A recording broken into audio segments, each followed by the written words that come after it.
Allah şükür Paşazadə hələ Sovet dövründən Moskvanın etimadını qazanmış, məhz bu səbəblə o zamanlar Qafqaz Müsəlmanları İdarəsinin rəhbərliyinə gətirilmiş şəxsdir.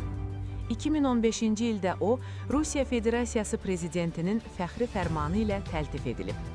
Həmin il mayın 29-da Qafqaz Müsəlmanları İdarəsində bununla bağlı təqdimat mərasimində Rusiyanın Azərbaycanda o vaxtki fövqəladə və səlahiyyətli səfiri Vladimir Doroxin ilginc fikirlər səsləndirmişdi. Sitat: Rusiya Prezidentinin fəxri fərmanı ölkənin rəsmi mükafatı sayıldığından digər orden və medallara bərabər tutulur. Şeyxülislam Həzrətləri həm Sovet dövründə, həm də müstəqillikdən sonra Rusiyanın müxtəlif orden və medalları ilə təltif olunub. Lakin bunlar fəxri fərmanın əhəmiyyətini azaltmır. Əksinə, bu bir daha sübut edir ki, siz qarşıya qoyduğunuz ali məqsədlər uğrunda yenə də əzmlə çalışırsınız və Rusiya dövləti sizin bu fəaliyyətinizi yüksək dəyərləndirir.